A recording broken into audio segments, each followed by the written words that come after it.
Bienvenidas y bienvenidos al sexto capítulo de Alimentando el Futuro, tu ciclo de empleo en el que entrevistamos a jóvenes que están trabajando y que vienen a contarnos su experiencia y sus consejos para aquellos que estamos buscando empleo o que queremos reinventarnos. Si todavía no me conoces, yo soy Miguel Mateo, soy coordinador en Veralime y también responsable de osocarbenio.com, un blog de divulgación científica. Y como siempre os digo, no me voy a detener más dentro cabecera que el invitado está esperando.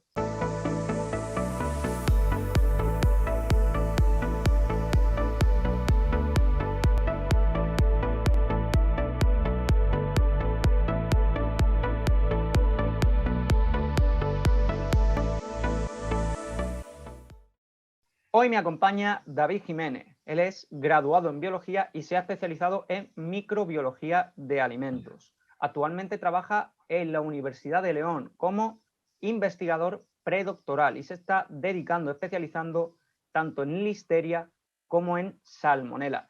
Bienvenido, David, ¿qué tal estás?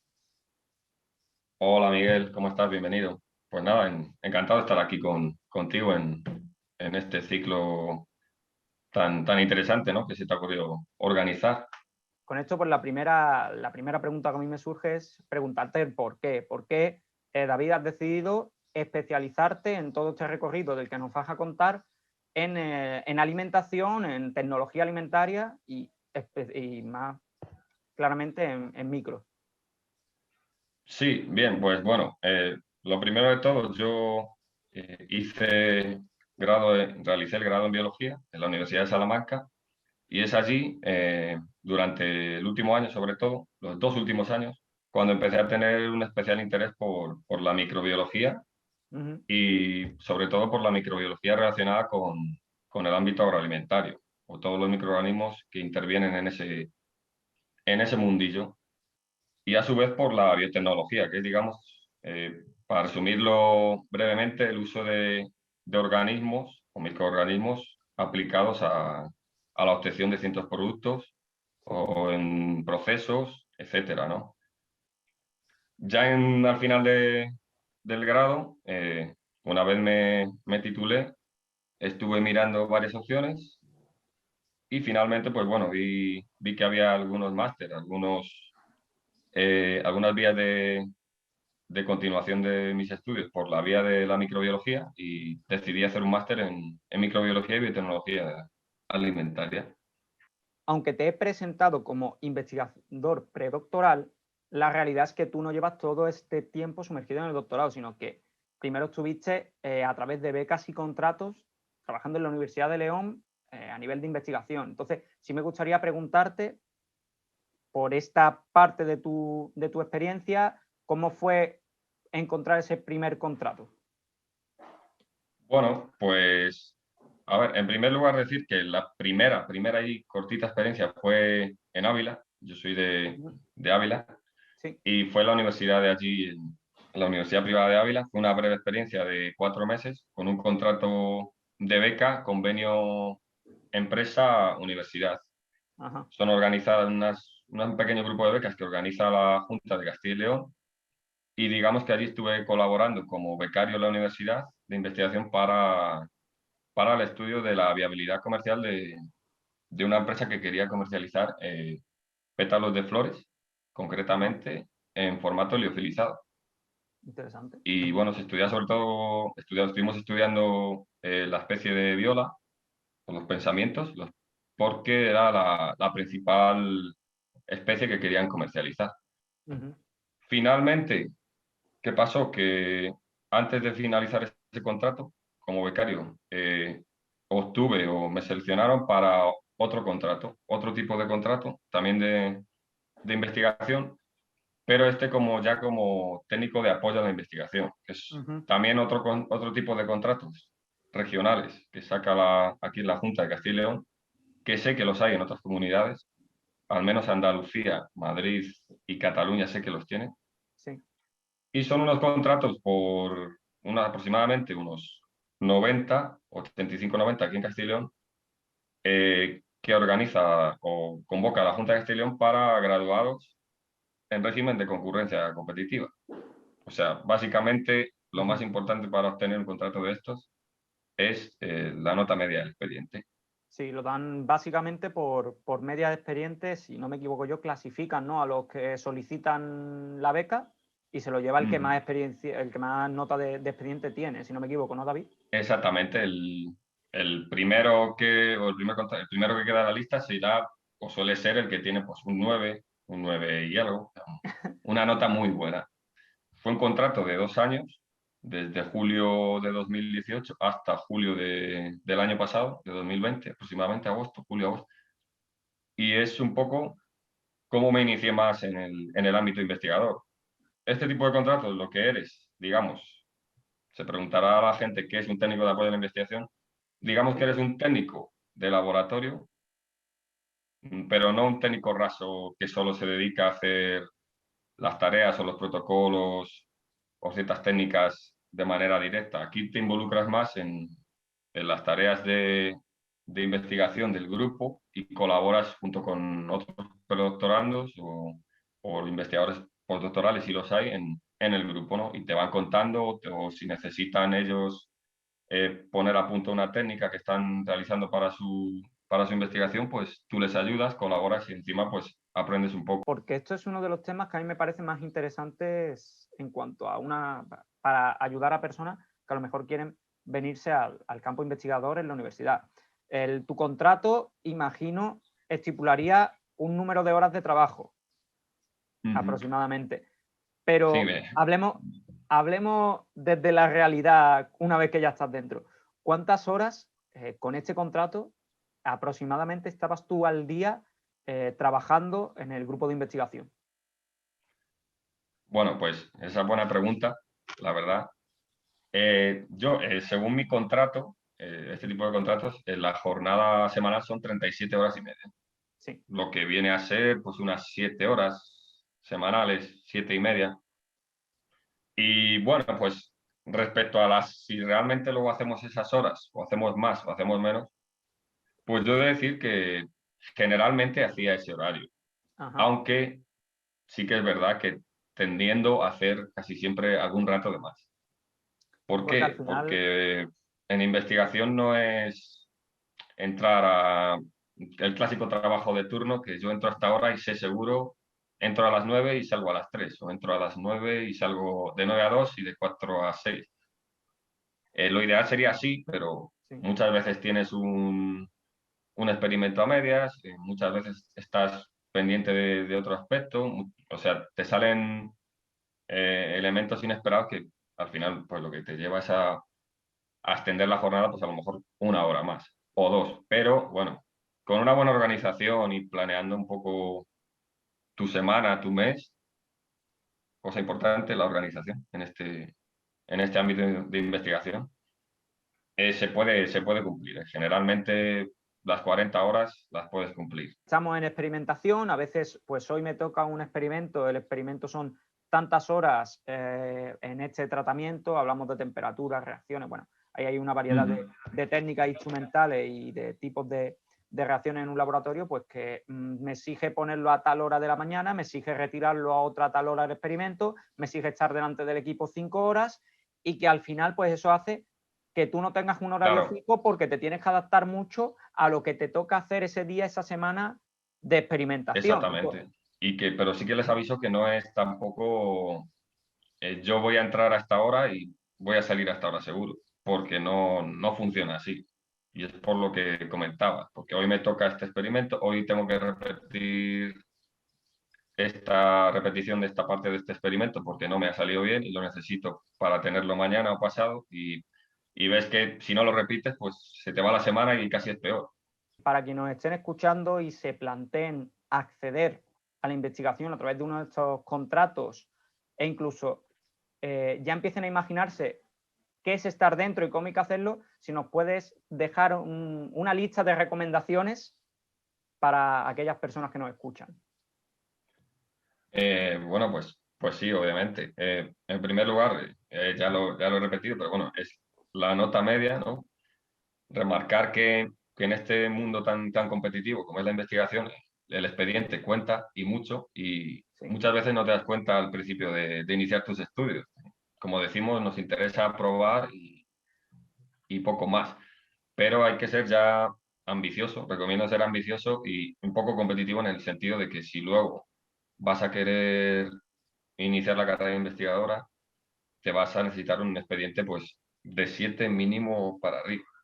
O más, o más. Ya si es para competir por becas de carácter estatal, pues 8 u 8 y algo estamos hablando.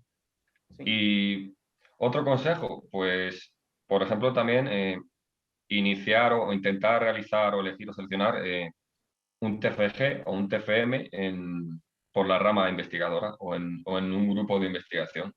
Ujú.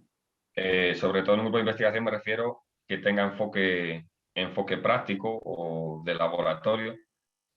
Aunque bueno, es verdad que yo lo estoy vendiendo por la rama científica que tenemos más laboratorio, pero me estoy dando cuenta que en el ámbito de sociales y de letras también se pueden hacer tesis, obviamente, y no es solo probar e iniciarse por la vía del laboratorio. A lo mejor es, pues no sé cómo decirlo, porque ahí no me quiero meter en un jardín que no conozco, en el ámbito social, pero bueno, en resumidas cuentas, aprovechar el TFG o el TFM como primera experiencia. Bueno, David, si me permites, te corto un momento. Me voy a dar yo la licencia porque a lo mejor para ti no es lo más adecuado, pero yo creo que sí puedo hacerlo y sugerirle a quien nos esté escuchando, si quiere entrar en el mundo de la investigación y dar los primeros pasos, también sea un poco pillo o pilla a la hora de elegir TFG, TFM, también en el sentido de conocer un poco, indagar un poco sobre el grupo de investigación o el grupo al que quiere acceder por temas de financiación, de saber si tienen una línea de proyectos ya no solo que le interese, sino que de verdad tengan recorrido, porque un grupo que no tiene financiación, que no tiene unos proyectos interesantes abiertos, pues difícilmente, por mucho que a lo mejor les guste tu forma de trabajar, van a poder luego ofrecerte algo dentro para que puedas continuar. Entonces, Exactamente. muy Sí, importante, si queréis de verdad estableceros dentro de la investigación, a lo mejor es evaluar un poco dentro de las opciones que tenéis dónde hay más viabilidad para quedarse. Y ya con esto te dejo a ti con la lista de tips, pero a lo mejor es un matiz, ¿no, David? Interesante. La verdad que es un matiz muy interesante y tienes razón porque, bueno, yo no tuve la oportunidad o no hice ese rastreo al que te referías del grupo, posible grupo en el que hacer un TFG, un TFM, con miras a lo mejor luego a quedarme, ¿no? O hacer o iniciarme en los estudios de doctorado. Y es importante porque al final, si tú, digámoslo así, cotilleas o haces labor de investigación del grupo, qué gente, quién lo dirige, qué financiación tienen, pues luego puedes acceder, si es un grupo que, digámoslo así, por resumir, potente, entre comillas, va a tener más acceso a becas, a financiación, a proyectos y que de esos proyectos te pueda contratar. O sea que es importante. Obviamente también te tiene que gustar su línea de investigación, pero no solo a veces es lo más importante. O sea, por lo menos no es lo más importante a lo mejor si lo que busca es una estabilidad más a medio plazo y no solo vivir ese momento, ¿no? Que a lo mejor pues estoy súper encantado con lo que hace este grupo, pero una vez que termine sé que en este grupo no voy a estar, ya depende de las personas. Te lanzo ya para ir cerrando, vamos a ponernos en que quien nos escucha pues consigue esa beca. ¿Qué 3 tips, por resumirlo en solo 3, le darías para llevar un buen ritmo, para facilitarle las vivencias con este contrato en universidad? Ujú.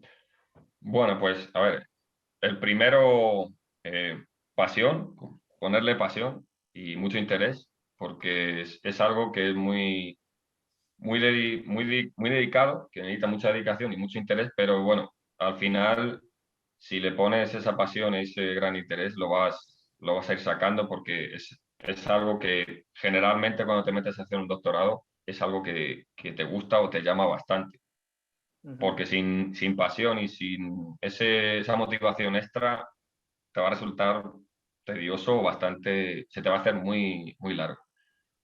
En segundo lugar, te recomendaría también puede parecer tópico, pero llevar un buen nivel de inglés, o una base bastante buena, Sí. porque ahora en realizar un doctorado hay que leer en inglés, hay que escribir en inglés, en general, si en otros aspectos o en otros sectores es muy importante, en este no deja de serlo. Sí. Y es más, es que ya cualquier publicación que lees debe estar en inglés, debe redactarla en inglés, e incluso pues para muchos o ya para el propio acceso a algunos contratos necesitas tener un nivel de inglés. O digamos que aunque no le tengas, si le tienes, te premia un poco más, o te barema una pequeña parte de la solicitud. O sea que Sí. también importante. Y otro tip, pues, por ejemplo, yo creo que organización, digámoslo así. Llevar un orden. Un orden, sobre todo a corto plazo, pero si puede ser a largo plazo, pues mucho mejor todavía.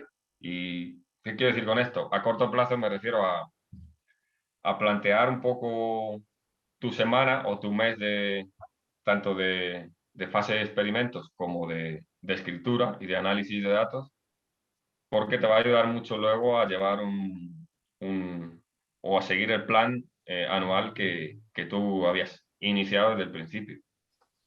David, y ya entrando en la investigación predoctoral, que es con lo que tú estás ahora mismo sumergido, la primera pregunta que te quiero hacer en este tema, yo creo que es bastante interesante para cualquier persona que se esté planteando seguir tus pasos, los de cualquier investigación doctoral, y es cómo solicitar las becas, qué tipo de becas hay y cómo es todo este lío, ¿no? Para poder acceder a un doctorado. No sé si nos puedes contar algo.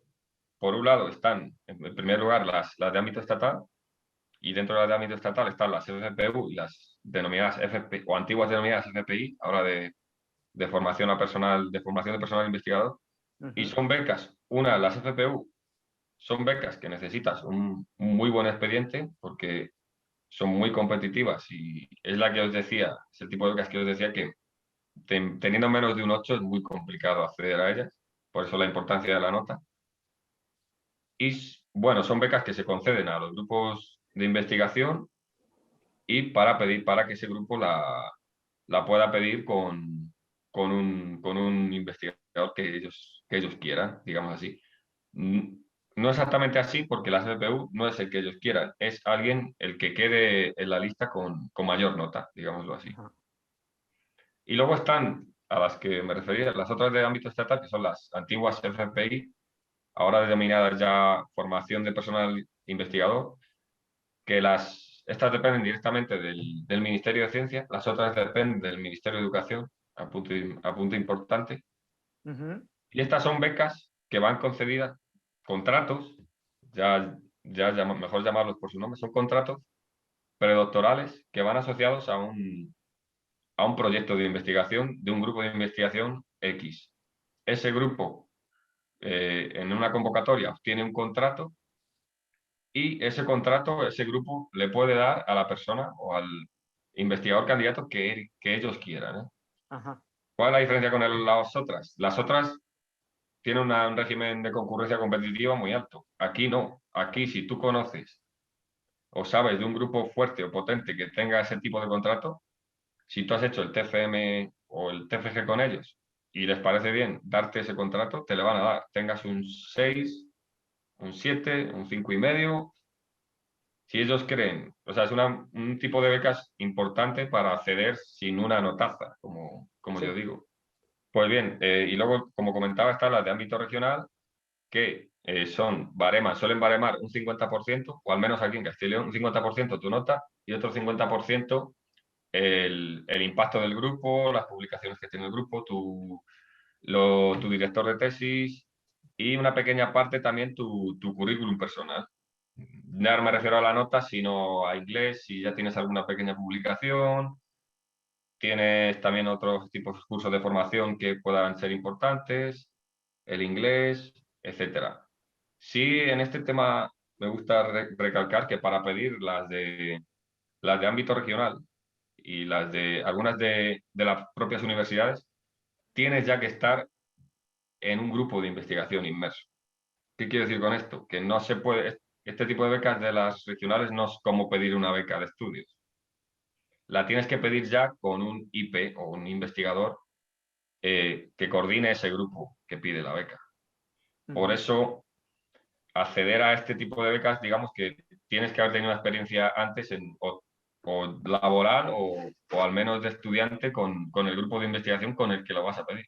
Y bueno, tú ya estás sumergido en tu tesis, ¿no, David?